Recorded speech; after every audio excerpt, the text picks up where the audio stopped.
Olá, meus caros. Nós estamos aqui então para conversarmos hoje sobre um autor, um pensador cristão extremamente importante, digamos assim, na história da igreja, na história da fé católica e, portanto, do pensamento cristão. Esse autor é São Bernardo de Claraval. Ele que nasce ali mais ou menos no ano 1090 ou 1091, dependendo da fonte que usamos, e morre no ano de 1153.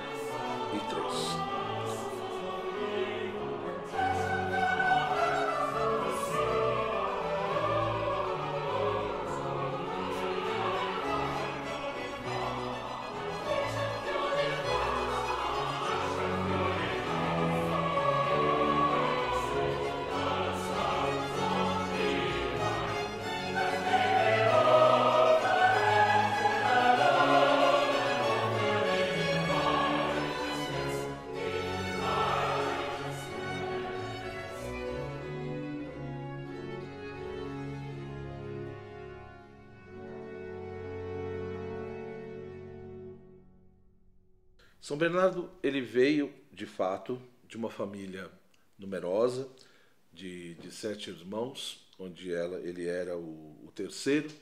Seu pai se chamava Tercilão e sua mãe Alete, né? Ou seja, ele de fato é filho de duas grandes famílias nobres da região da Borgonha, na França, né?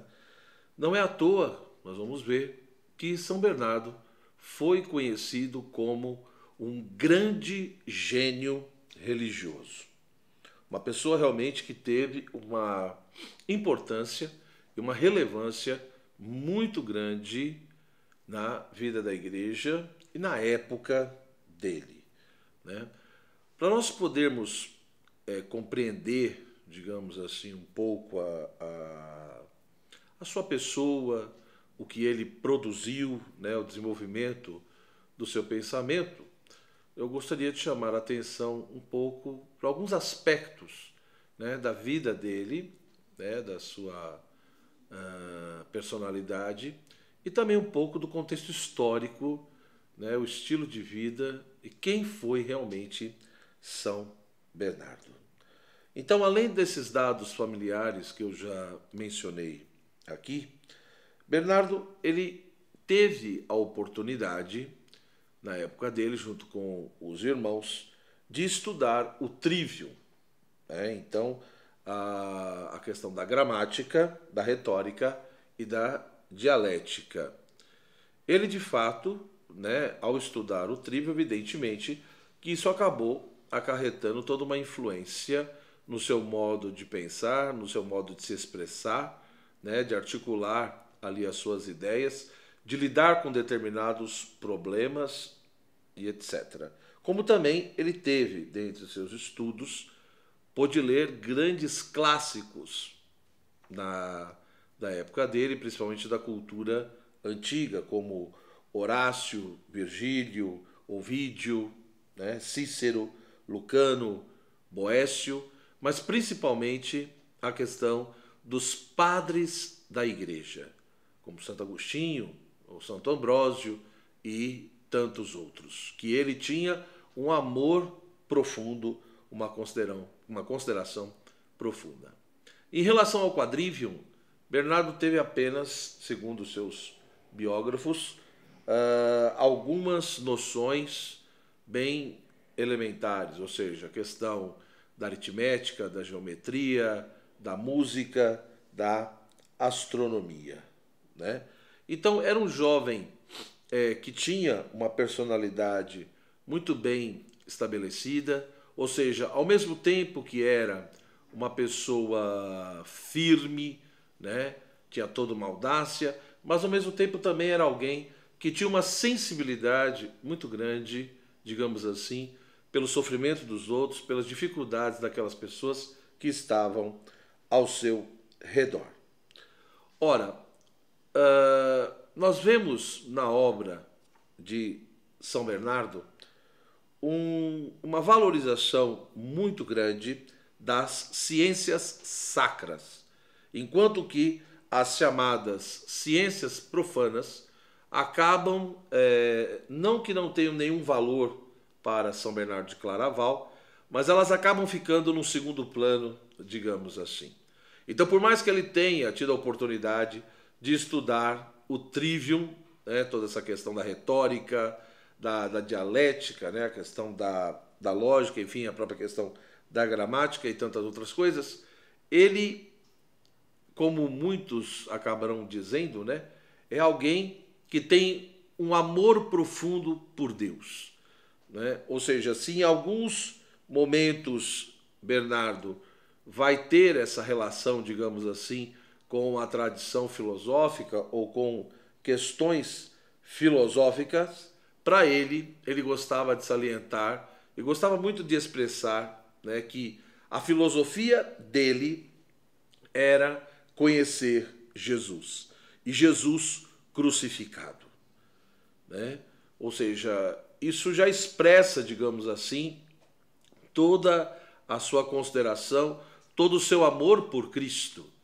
E, portanto, muitas vezes, São Bernardo até foi muitas vezes visto como alguém que era profundamente fideísta e para o qual é como se a filosofia não tivesse valor nenhum. Na realidade, se nós analisarmos com calma, no fundo São Bernardo ele também recebe, digamos assim, ali no contexto do século XII, porque ele nasce ali no final do século XI, mas ele vai desenvolver todo o seu pensamento, enfim, a sua vida, né, mais no século XII. Ele herda toda uma polêmica que é anterior a ele e que vai, no fundo, explodir ali no século XI, né, que é a grande polêmica ou discussão entre dialéticos e antidialéticos, ou dialéticos e teólogos.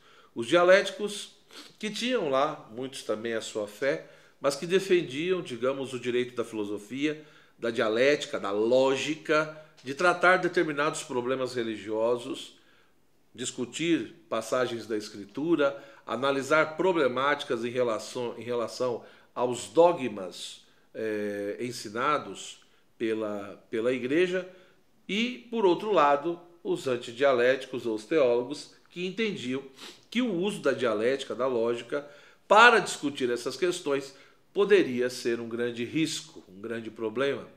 Então, de um lado, por exemplo, você tem Berengário de Tours, por exemplo, que era um dialético que já questionava ou procurava discutir, por exemplo, o sacramento da Eucaristia, como falar, como compreender o sacramento da Eucaristia, em que sentido podemos dizer que o pão e o vinho se transformam no corpo e sangue de Cristo, ou seja, a problemática da transubstanciação.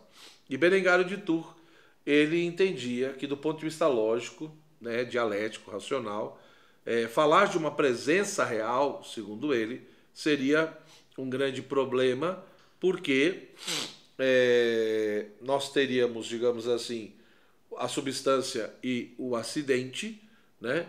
E se eu tenho pão e vinho, né? E se há uma mudança de substância, ou seja, se a natureza daquela coisa não é daquele objeto, não é mais pão, não é mais vinho, mas é corpo e sangue de Cristo, né? Como os acidentes podem permanecer se eles dependem da substância? Ou seja, se o acidente não existe por si mesmo, mas existe na substância, então parece que se há uma mudança de substância, deveria então também desaparecer o acidente correspondente, segundo Berengário. Então ele vai falar muito mais de uma presença espiritual de Cristo, né, no pão e no vinho, do que de uma presença real ou de uma mudança de substância. Lanfranco, que foi mestre prior de Santo Anselmo, e também outros vão, enfim, ouvir essas considerações e vão mostrar, né, vão contra-argumentar, vão defender a presença real de Cristo na Eucaristia, e a partir dessa polêmica vão procurar mostrar, dizendo, olha, veja realmente onde esse abuso da dialética pode conduzir, pode levar, né? Então, o que a gente, foi o que eu falei, toda essa polêmica, toda essa questão de dialéticos e teólogos, né, que está ali discutindo, digamos, qual é o estatuto da razão perante os mistérios revelados por Deus e perante o próprio mistério de Deus, né, precisam, digamos, tomar-se, digamos, um certo cuidado segundo os teólogos, né? No fundo, os dois grupos estão discutindo qual é realmente esse estatuto, qual é o lugar da razão perante tudo isso. E os teólogos querem mostrar que existe um risco enorme de se cair em determinadas heresias. Santo Anselmo, no século XI, ele tenta, enfim, do modo dele, fazer uma síntese, procurando mostrar, na opinião dele, que tanto dialéticos quanto teólogos, um por presunção, o outro por negligência, estariam mais ou menos equivocados, né? E essa polêmica ela não termina no século XI, ela adentra o século XII, né? Tanto que geralmente São Bernardo de Claraval ele é muito lembrado por causa dos seus debates, das suas discussões com Pedro Abelardo, que foi um grande filósofo do século XII, né? Sua história com Heloísa, etc. E depois acabou também se tornando religioso. Mas nós temos ali, digamos assim, dois estilos muito diferentes de fazer teologia. São Bernardo, com certeza, ele vem e propõe toda uma teologia mística, toda uma teologia a partir de uma tradição monástica, enquanto que Abelardo, por exemplo, é uma teologia mais racionalista, ou uma teologia mais, não racionalista, mas calcada na razão, né? Mais especulativa no sentido de buscar compreender realmente aquilo que se entende, e de uma maneira mais sistemática, né? Fundada mais nesse trabalho da razão, e não tanto na questão da experiência mística, ou naquelas características que já vinham de toda uma tradição monástica. Então aqui a gente já vê muitas vezes, né, que São Bernardo de Claraval, ele realmente vai ter essa postura muitas vezes de observar, de vigiar o que os filósofos estão dizendo no seu tempo. Por quê? Porque esse amor profundo por Deus, pela igreja, né, pela verdade, gerava muitas vezes essa preocupação no coração de Bernardo. E principalmente por quê? Porque em um determinado momento da sua vida, né, no ano 1112, Bernardo vira cisterciense, né? Ou seja, nós temos ali toda aquela tradição beneditina que já vinha desde São Bento, depois mais próximo ali, no período medieval, nós temos a famosa Abadia de Cluny, né? Enfim, que vai ter toda o seu modo de ser, a sua exuberância, o seu estilo, e vai também dar a sua colaboração para a igreja. Depois surgem os cistercienses, né? Ora, ele entende então, ali, enquanto jovem, que a única verdade, o único fim de fato que vale a pena buscar, né, é Deus. Cristo é essa verdade, Cristo é esse fim último que dá sentido à nossa existência. E nesse período, essa comunidade, esse mosteiro, já tinha, digamos, toda uma imagem, toda uma fama de ser um mosteiro firme, né, simples, mas profundamente ordenado, severo, onde os monges realmente procuravam ser fiéis, digamos assim, ao seu carisma, à regra e por aí vai. Tá? Então, o que a gente percebe é que, óbvio que para São Bernardo isso não foi uma coisa fácil, né? Ou seja, principalmente com o tipo de vida, a estrutura, as oportunidades que ele tinha, né? Então, com certeza, as grandes tentações dele, além de questões carnais, muitos biógrafos chamam a atenção, colocando que talvez a grande luta de Bernardo fosse justamente o quê?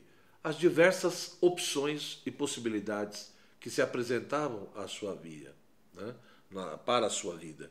Então, tentações muito mais interiores, tentações do espírito, digamos assim, né? Porque a questão é, para que seguir uma vida religiosa?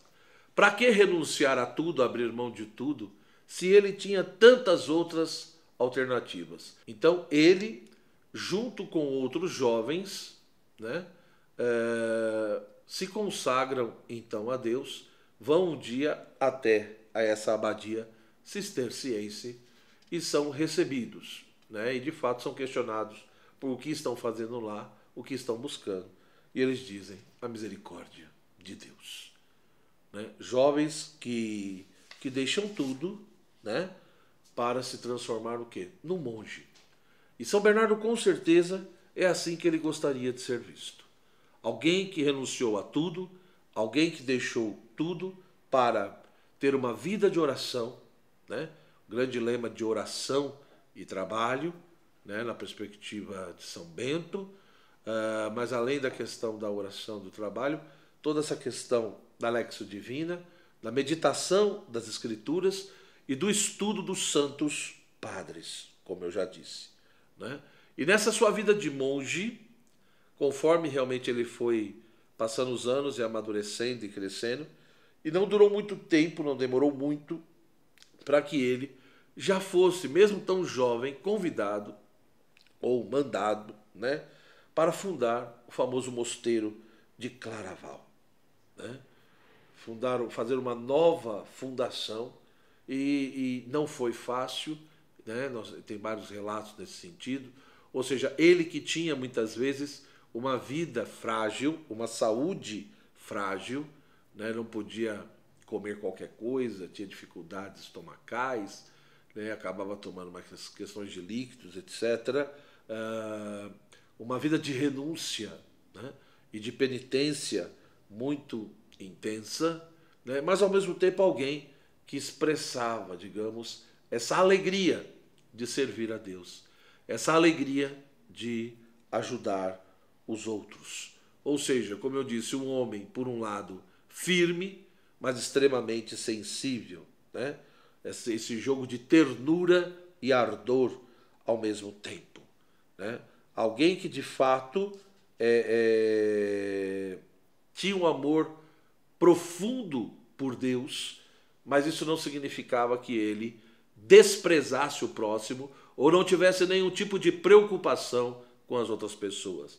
Muitos até falam de um certo tipo de humanismo manifestado, digamos assim, nesse caráter, nessa personalidade, nesse modo de ser de São Bernardo. Né? Ora, mas ao mesmo tempo que tem esse humanismo, São Bernardo ele não é alguém, digamos assim, que caia numa compreensão extremamente ilusória ou fantasiosa da realidade humana. Em várias de suas obras ele chama a atenção justamente para o quê? Para o problema de que todos nós somos filhos de Adão. Todos estávamos em Adão, todos pecamos, todos caímos, né? Então, no fundo, a realidade humana, ela é, por um lado, uma realidade de nobreza, pela sua origem, porque fomos feitos por Deus, né? Porque somos imagem de Deus, etc. Mas, por outro lado, uma realidade também de vergonha, porque o vício, a desordem, muitas vezes invadiu também a natureza humana, a realidade humana. Além disso, São Bernardo é um homem que tem, digamos assim, uma consciência muito clara de sua época. Né? Ele, além de ter tido, digamos, toda uma base boa na sua formação, né, no seu desenvolvimento formativo, digamos assim, ele tem essa clareza do que está acontecendo, tanto na igreja quanto na sociedade em geral. Não só toda essa polêmica, por exemplo, né, de um lado, figuras cada vez mais dialéticas, né, e amantes das ciências profanas e da filosofia, mas de outro lado também vários nomes religiosos e teólogos. Então, além dessa polêmica de dialéticos e teólogos, Bernardo, de fato, ele vê, muitas vezes, a igreja sendo atacada, a igreja sendo questionada, ou seja, a liberdade da igreja correndo risco, a soberania da igreja correndo risco, e, portanto, ele vai se colocar muitas vezes como um defensor da igreja, alguém que vai lutar realmente para que seja respeitado essa soberania, essa liberdade da igreja, da mesma forma que toda uma preocupação, digamos assim, com as coisas de Deus, com a lei de Deus, com os mandamentos de Deus.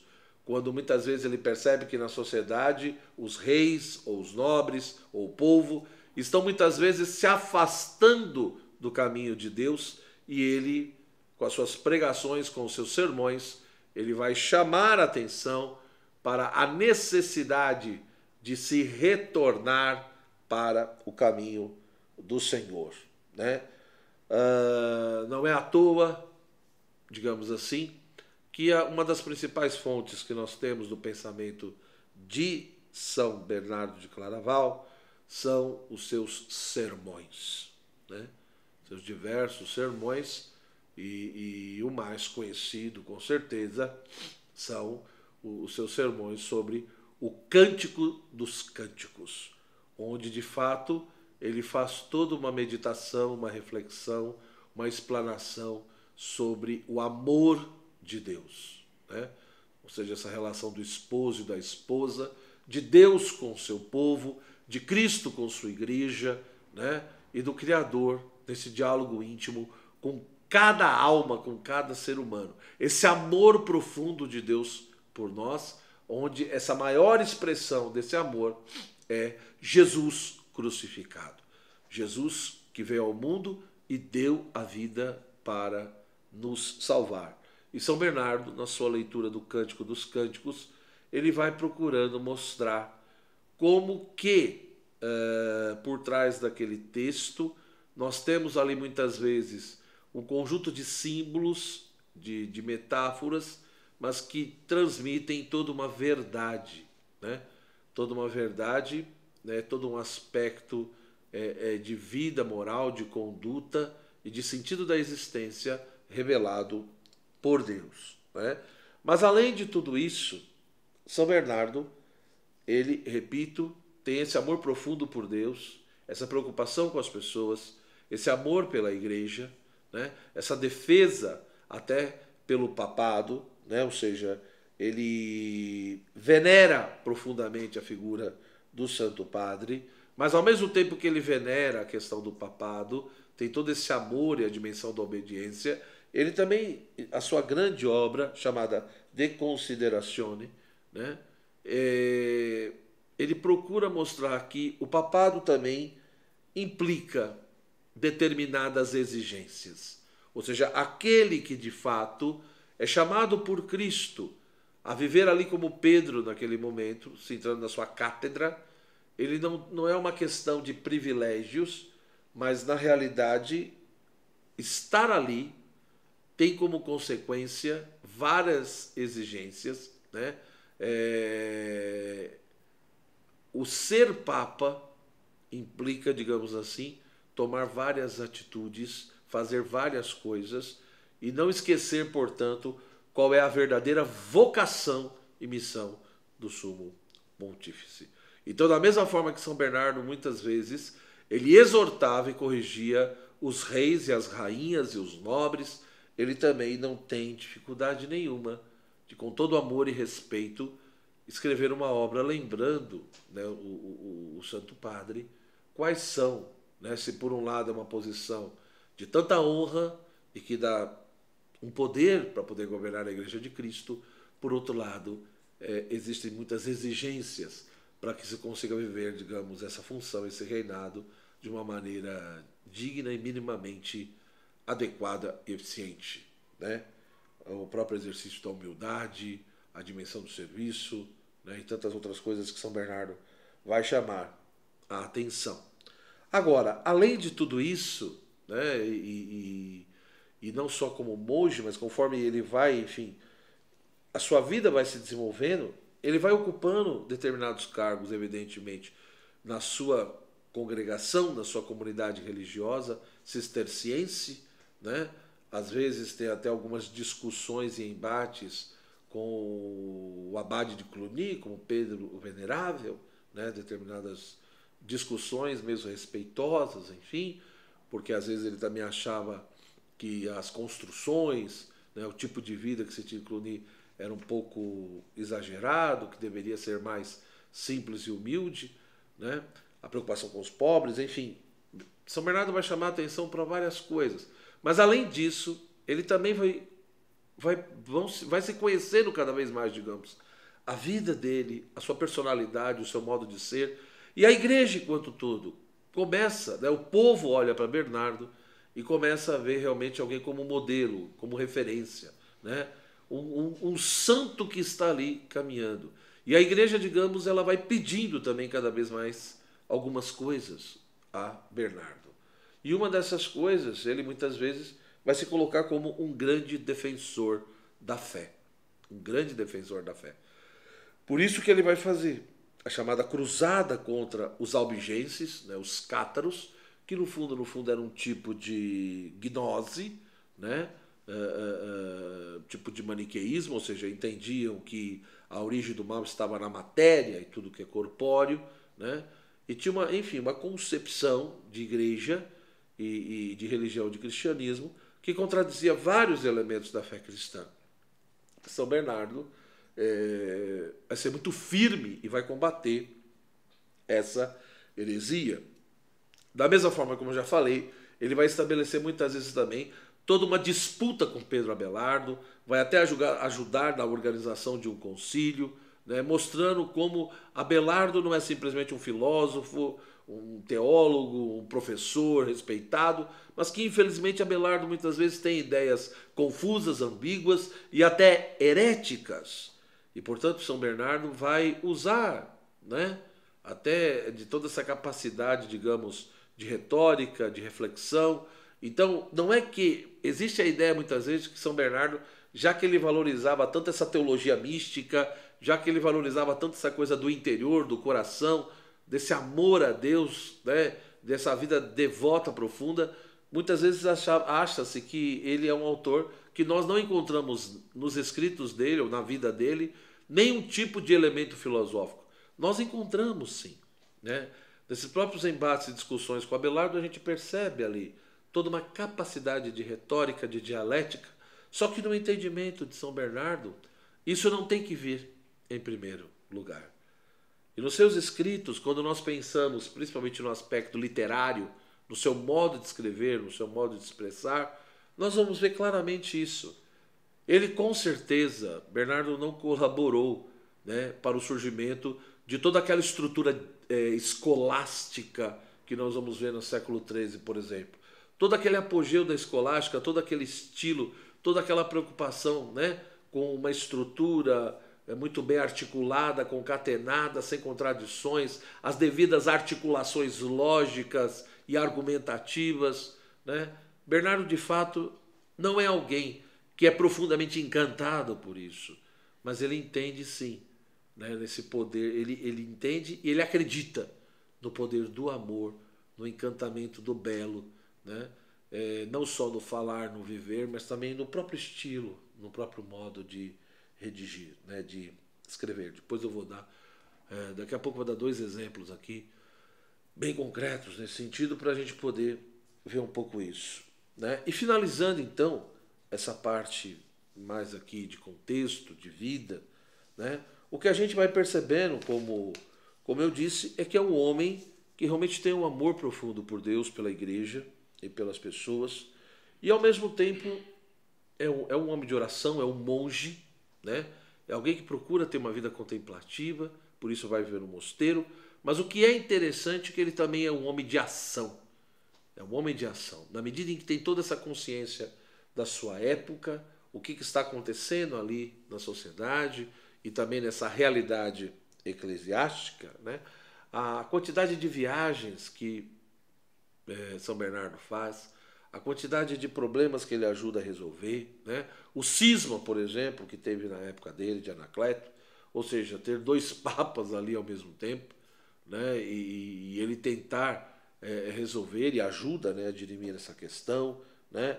A questão das cruzadas, né? Ele que colabora ali principalmente na Segunda Cruzada, né? Ele que era um entusiasta por tudo isso, né? Ou seja, essa reconquista do Santo Sepulcro. E o que tem que ficar bem claro que para São Bernardo, né, as suas motivações, as razões que o levavam a defender tudo isso, eram razões de ordem espiritual, né? Eram motivações espirituais religiosas. Ou seja, ele tinha uma grande finalidade também na sua vida, que era promover a cristandade.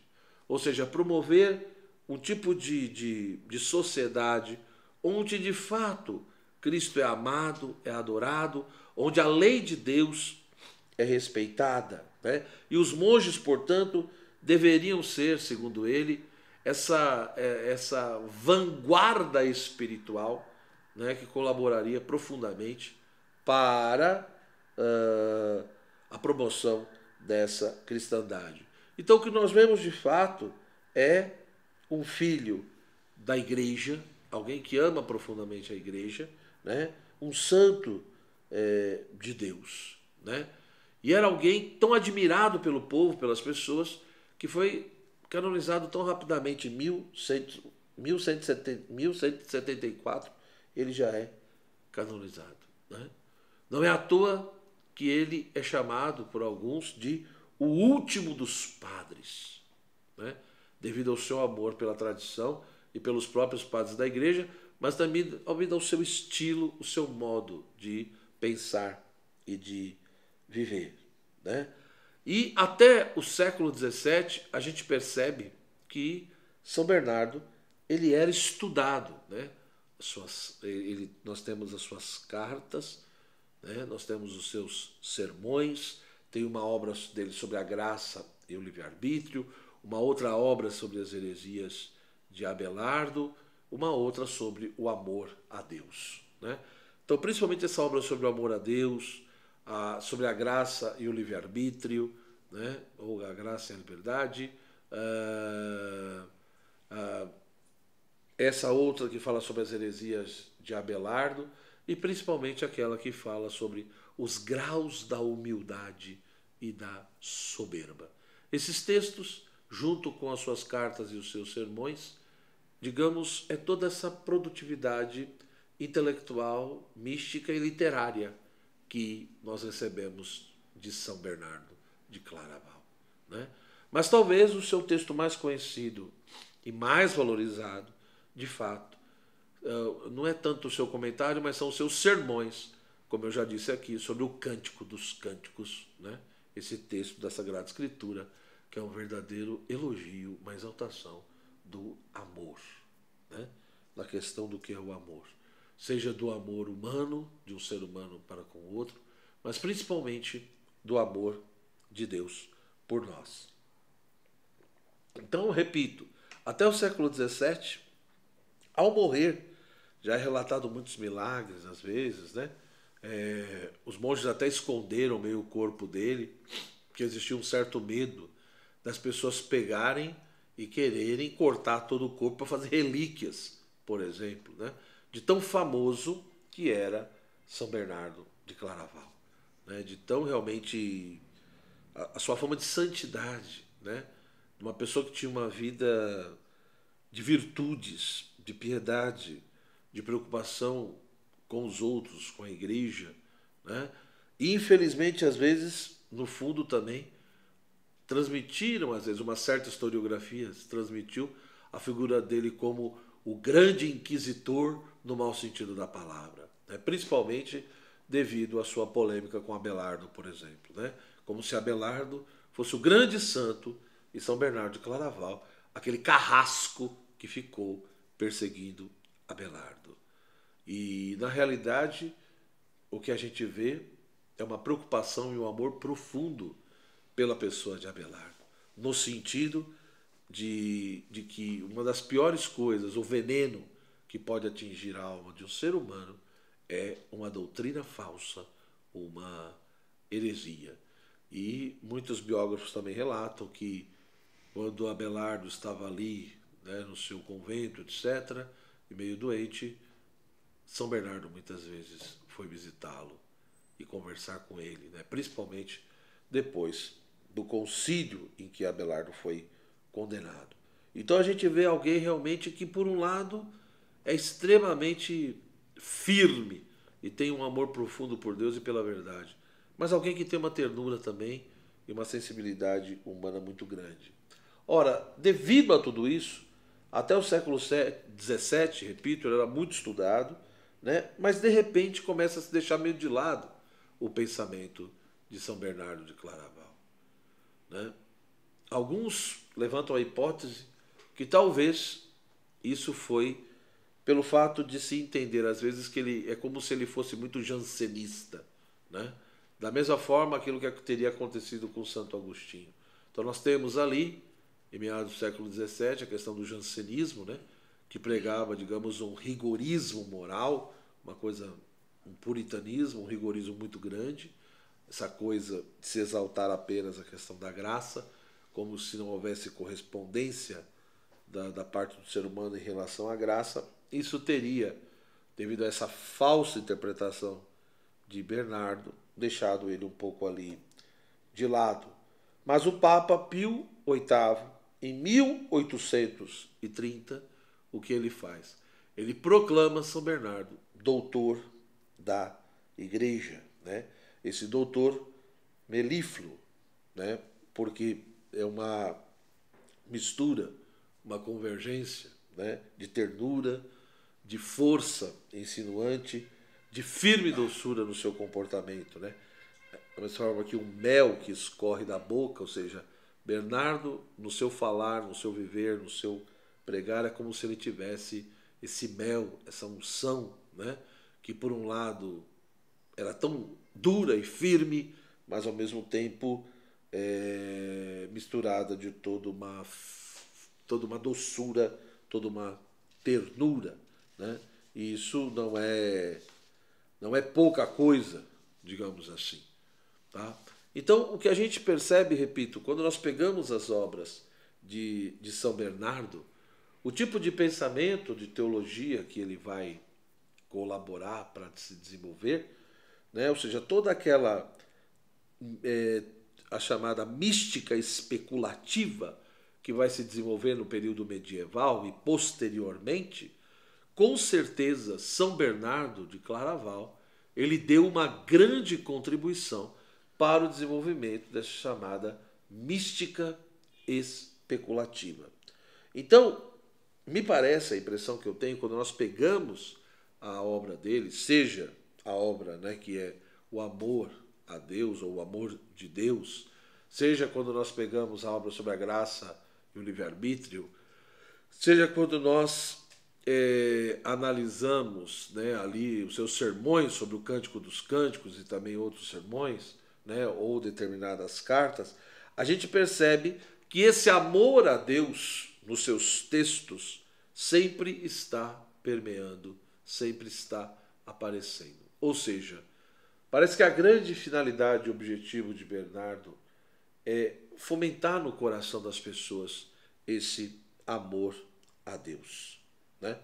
Ou seja, devemos amar a Deus. O amor a Deus deve estar de fato em primeiro lugar. Como ele mesmo diz, né, no primeiro parágrafo da sua obra sobre o amor de Deus, no item 1, ele faz justamente essa pergunta: por que amar a Deus? Por que amar a Deus? E ele diz com todas as letras: a causa é o próprio Deus. A causa é o próprio Deus. Então, por que amar a Deus? Porque, no fundo, Deus é digno de ser amado. Eu amo Deus pelo próprio Deus. Eu amo a Deus não porque Deus vai me dar algo em troca, mas porque, no fundo, né, eu amo a Deus por Ele mesmo, né? E como eu vou amá-lo? Qual é o modo de amá-lo? O modo é amar sem modo. Essa expressão é muito interessante, né? Ou seja, ele faz muito esse jogo com as palavras. Isso é uma coisa que nós vamos encontrar do ponto de vista do estilo literário, digamos, de São Bernardo de Claraval. Aí é bem uma herança, digamos assim, dessa tradição de Cister, né? Ou seja, dos cistercienses que é esse ramo do monaquismo, né? E uma das coisas que é bem característica é essa ideia de fazer uma teologia simbólica, né? Ou seja, aquilo que também já vinha dos padres da igreja e que vai adentrar a questão da tradição monástica. Então, quando nós, só para lembrar um pouco, lá na antiguidade nós tínhamos a escola de Alexandria, com grandes nomes como Clemente de Alexandria e Orígenes. E lá em Alexandria foi-se adotado muitas vezes o chamado método alegórico, que entendia que, além do sentido literal, nós temos o sentido espiritual, né? Então você tem o sentido literal, histórico do texto, mas você tem o sentido espiritual, você tem o sentido moral, ou seja, há camadas de significações no texto. E esse modo de ler a Escritura, né, essa ideia de que na Escritura tem tipos, tem figuras, né? Então, por exemplo, você pega o Antigo Testamento, você tem a Arca de Noé. A Arca de Noé é uma figura da igreja, né, e do batismo. Então, quer dizer, a arca em si representa, é uma figura da igreja que o Cristo inauguraria, né? E a própria questão ali daquela arca nas águas representa então também o santo batismo, ou seja, a igreja que é a arca, e pelas mãos dessa igreja, pelas águas do batismo, é que nós somos salvos, é que nós morremos para o pecado e renascemos para o Cristo. Então toda essa teologia simbólica desenvolvida pelos cistercienses vai estar muito associado a esse jogo de metáforas, né? Mas pressupondo também de que o texto sagrado ele não é portador simplesmente de um sentido literal ou histórico, mas que ali também há um sentido espiritual, um sentido moral, né? Como conduzir a minha vida, o que Deus está dizendo ali, e até um sentido sobre o meu fim último, né? Ou seja, sobre realmente qual é o sentido e o fim da própria existência. Então, essa estrutura simbólica, ou essa maneira simbólica de ler, interpretar e escrever, vai estar muito presente, né, nas construções dos cistercienses, a maneira como eles faziam os mosteiros, mas também no modo e na maneira como eles interpretavam os textos. E São Bernardo, com certeza, né, foi influenciado por isso e também deu a sua colaboração, digamos assim, né? Então, só para dar um exemplo, né? Ele diz assim, né, no seu Cântico dos Cânticos, tá certo? No seu sermão 71, né, no Cântico dos Cânticos, ele diz: Deus e o homem, porém, não se identificam nem pela substância nem pela natureza. Por isso não podemos dizer que sejam uma só coisa. Contudo, podemos afirmar com absoluta verdade e certeza que são um só espírito, desde que se encontrem unidos pelos laços do amor. Este ser um, porém, decorre menos de uma associação das essências do que da harmonia das vontades. Patenteia-se assim, salvo engano meu, de maneira suficiente, não só a diversidade, como ainda a disparidade dessas duas unidades. Pois se aquela se encontra até no mesmo ser, esta só se verifica entre essências diversas.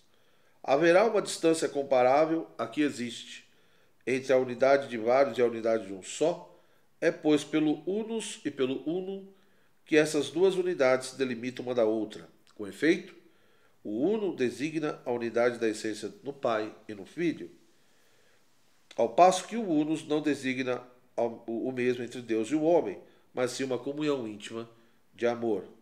É verdade que, em certo sentido, também o Pai e o Filho podem dizer-se unos. É o que fazemos, por exemplo, ao falarmos de um Deus, de um Senhor, etc. Pois dizemos isso de cada um em particular, e não em relação ao outro, pois eles não possuem uma divindade ou majestade diversa, tampouco como têm uma substância ou essência ou natureza diversa. Pois todas essas coisas, se as considerares com reverência, não são diversas nem divididas neles, mas uma só coisa. Que digo? são também uma só coisa com eles. Então, aqui a gente percebe, por exemplo, nesse texto, né, ele pega, né, que é um trecho, ele vai pegar a parte que fala justamente da relação de Deus com o homem, né, portanto, desse amor do esposo pela esposa, né, e ele vai interpretar todas aquelas atitudes, né, ou seja, como um animal que vem e pula pelas montanhas, né, atrás da sua amada, etc. e tal, ele vai mostrar que na realidade, no fundo, né, se por um lado tudo em nós depende de Deus, ou seja, voltando à questão do amor a Deus, por que amar a Deus? Né? Por causa do próprio Deus, mas na realidade, como ele vai mostrar no texto, né, sobre o amor a Deus, tudo em nós depende de Deus. Logo, é dever do ser humano voltar-se amorosamente para ele como seu fim primeiro e natural, né? Principalmente porque, querendo ou não, a nossa própria existência e os nossos bens materiais vieram dele e dependemos totalmente dele nesse sentido. E os nossos bens espirituais também, por isso que ele vai dizer depois que nem os pagãos, os gentios e nem os cristãos, ninguém tem desculpa para não buscar a Deus e não amar a Deus, né? Mas a grande questão é que o ser humano falhou no seu dever amar a Deus. Ou seja, toda a problemática ali do pecado de Adão, do pecado original. E, portanto, devido a essa falha, foi preciso impor aquilo que era natural para o ser humano como um mandamento. Ou seja, toda essa relação e essa tendência para com Deus de amá-lo é uma coisa que está inscrita na nossa natureza. Mas como vê a problemática do pecado e o ser humano falha nisso, então é preciso também manifestar isso como um mandamento. E além disso, o amor humano, como passou por toda uma corrupção, ele precisa evoluir. Ele precisa ir além de um mero amor próprio, né? O amor próprio no primeiro momento, que seria o amor por si mesmo, o amor carnal, de procurar sobreviver, né? Cuidar-se de si. No primeiro momento não é pecado, não é problema para São Bernardo, mas o problema é que esse amor próprio, ele vai, após o pecado original, vai virando um amor de concupiscência, porque vai extravagando, digamos, os limites naturais desse amor próprio. É, portanto, necessário atingir o que São Bernardo chama de amor desinteressado, ou seja, eu tenho que passar de uma vontade própria para uma vontade comum, que é uma vontade desinteressada. E quando eu faço essa passagem, é quando eu atinjo o que ele chama de caridade, né, de caridade. E ao fazer isso, esse amor desinteressado, aí sim, tem condições de vivenciar isso que eu acabei de ler aqui, na questão do Cântico dos Cânticos. Ou seja, Deus e o homem, a partir do desenvolvimento desse amor, ele é capaz, né? Deus e o homem, o ser humano é capaz de ter uma comunhão profunda com Deus. Esse amor desinteressado, essa caridade, pode possibilitar ao homem ter essa comunhão profunda. Mas essa comunhão com Deus, esses laços de amor, né? Ou seja, não quer dizer que eles vão passar a ter a mesma substância, nem a mesma natureza, senão seria um tipo de panteísmo. E São Bernardo não acredita nisso, não aceita nisso, né? Ou seja, pode ocorrer que eles estejam em profunda unidade, que eles estejam unidos, mas unidos por laços de amor, né? E esses laços de amor, essa profunda comunhão, não significa, tá certo, uma associação de essências, como se ocorresse uma fusão de substância de natureza ou uma identificação profunda da substância e da natureza dos dois. Não é isso, né? Mas sim o que ocorre é uma harmonia das vontades. Por quê? Porque uma vontade comum que é desinteressada, ela acaba possibilitando ao ser humano, então, adequar a sua vontade à vontade de Deus, porque a dele é muito mais perfeita. E aí sim vivenciar né, essa dimensão aqui da unidade. Mas de uma unidade, evidentemente, não no sentido como Pai, Filho e Espírito Santo vivem uma unidade, porque a unidade deles, né, é uma unidade do quê? De essência, de natureza. Né? Ou seja, o Pai, o Filho e o Espírito Santo são um só, justamente porque possuem a mesma substância e a mesma essência. Né? E, portanto, nós teríamos não o unum, como ele diz aqui, mas o unus, né? Uma comunhão íntima de amor. Né? E aí ele vai, justamente, como eu li aqui, fazendo essa comparação.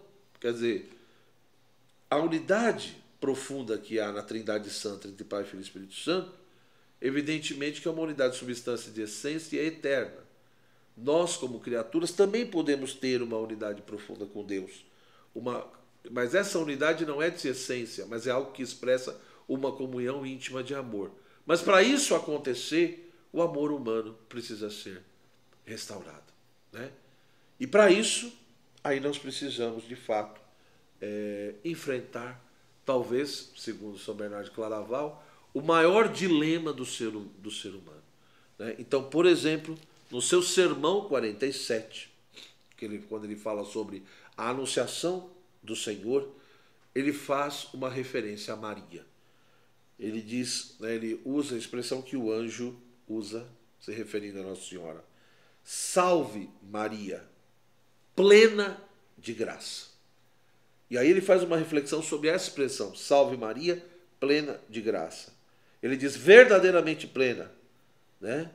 Pois realmente estava cheia do gozo de Deus, né? Dos anjos e dos homens. Né? Aos homens, por sua fecundidade, aos anjos, por sua virgindade, e a Deus, por sua humildade.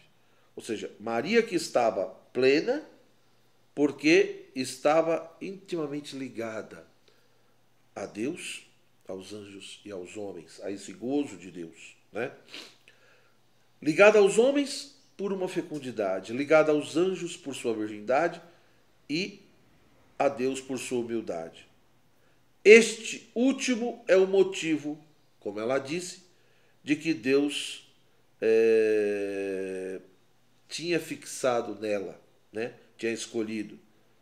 Se acerca à humildade e à soberba, o trata à distância. Ou seja, Deus se aproxima daquele que é humilde, mas ele se distancia daquele que é soberbo. Os olhos de Satã aspiram grandezas, porém os do Senhor preferem o humilde. Por isso se diz no Cântico dos Cânticos, né? Volta, volta, Sulamita, volta, volta, para que te vejamos. Repete 4 vezes a palavra volta, para se referir às 4 espécies de soberba que a afastam de Deus e ocultam o seu olhar. E a ocultam o seu olhar. Veja o uso do método alegórico, como eu disse. Ele pega o trecho do Cântico dos Cânticos, cita, né, pega 4 voltas e diz assim, 4 volta, volta, diz referência, né, aos 4 tipos de soberba que afastam o ser humano de Deus e que ocultam o ser humano aos olhos de Deus. Porque Deus resiste aos orgulhosos. Então, aquilo que eu disse, do ponto de vista literário, o uso, né, do método alegórico, dessa questão da simbologia. Então, aqui um exemplo bem claro disso. Existe efetivamente, ele diz, a soberba do coração, a soberba da boca, a soberba das obras e a soberba no modo de vestir. Ou seja, o ser humano, né, tem esses 4 tipos de orgulho, de soberba. O orgulho do coração é aquele que o homem se crê grande a seus próprios olhos. Ou seja, a pessoa que se vê tão grandiosa e melhor que todo mundo, perfeita, melhor que todos os outros. Né? Contra ele diz o sábio, não permitas que meus olhos sejam soberbos. Né? E aí ele vai colocando aqui em outro lugar, etc. O orgulho da boca ou da língua, que também se chama jactância, consiste em que o homem se crê grande, né? E manifestado perante os outros. Então aquele que fica pregando, anunciando, né?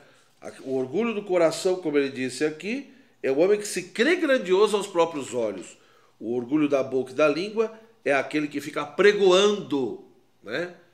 Fica falando isso para os outros e fica esperando todo tipo de elogio e de exaltação das pessoas. O orgulho das obras consiste em atuar com a pretensão de brilhar como grandioso. Quer dizer, é agir, né? Esperando com toda aquela pretensão. É você agir não para a glória de Deus, mas é você agir com essa pretensão que você vai brilhar grandiosamente. E, portanto, essa busca do reconhecimento, né, do aplauso. E o orgulho no vestir se manifesta, né, nos trajes de luxo para aparentar mais dignidade. Segundo São Bernardo, Deus concede 5 remédios à alma racional para que se livre desta peste mortal, que são esses 4 orgulhos: o lugar, o corpo, a tentação do diabo e a predicação de Cristo e o exemplo de sua vida. O lugar é um desterro, ou seja, o primeiro lugar, o primeiro remédio é o lugar. Por quê? Porque você ter essa consciência de que você está no desterro, ou seja, você não está na sua pátria. Você não está ainda na pátria celeste para a pátria eterna para a qual você foi criado. Então, o incômodo que o ser humano sente, a inquietude e a insatisfação, né?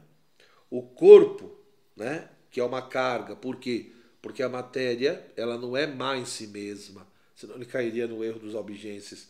Mas o corpo, a matéria, vai se desgastando e vai virando um peso para nós.